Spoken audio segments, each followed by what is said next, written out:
ഈ വർഷത്തെ പ്രവാസി ഭാരതീയ പുരസ്കാര ജേതാവ് രാമകൃഷ്ണൻ ശിവസ്വാമി അയ്യരെ ആദരിച്ചു. യുഎയിലെ പ്രവാസി ഭാരതീയരുടെ കൂട്ടായ്മയായ FOA ഇവന്റ്സും PIOCCI ചേർന്ന് സംയുക്തമായാണ് ചടങ്ങ് സംഘടിപ്പിച്ചത്.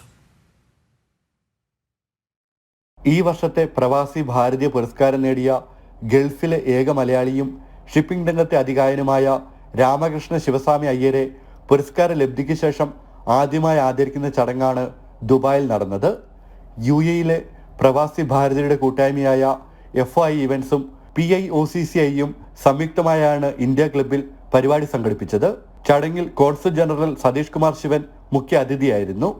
FOA ഭാരവാഹികളായ വെങ്കിടേഷ്, വിശ്വജിത്ത്, N മോഹൻ തുടങ്ങിയവർ സംസാരിച്ചു. പ്രവാസി ഭാരതി ദിവസ് അവാർഡ് കിട്ടിയിരിക്കുന്നത് നമ്മുടെ തന്നെ ഒരു PIOCC മെമ്പറായ ബോർഡ് മെമ്പറും കൂടിയായ ശ്രീ രാമകൃഷ്ണൻജിക്കാണ്. അദ്ദേഹം ഇന്നിവിടെ എത്തിയിട്ടുണ്ട്. അദ്ദേഹത്തിന് നമ്മൾ കോൺസുലിൻ്റെ സൈഡിൽ നിന്നും FOAയുടെ സൈഡിൽ നിന്നും PIOCCൻ്റെ സൈഡിൽ നിന്നുള്ള ഒരു ഹോണറിങ്ങാണ് ഇവിടെ നടത്തുന്നത്. അദ്ദേഹത്തിൻ്റെ പ്രവർത്തനം മാതൃകാപരമാണ്. എല്ലാ പ്രവാസികൾക്കും ഒരുപാട് ക്ഷേമ പ്രവർത്തനങ്ങൾക്കും അതുപോലെ തന്നെ വിവിധ മേഖലകളിൽ അദ്ദേഹത്തിൻ്റെ പ്രവർത്തനം അദ്ദേഹത്തിനെ അംഗീകരിക്കുക എന്നുള്ള രീതിയിലാണ് ഇന്നിവിടെ ഈ പ്രവർത്തനം അറേഞ്ച് ചെയ്തിരിക്കുന്നത്. സാമൂഹ്യ സാംസ്കാരിക രംഗത്തെ പ്രമുഖരടക്കം നിരവധി പേർ ചടങ്ങിൽ പങ്കെടുത്തു. ജനം, ദുബായ്.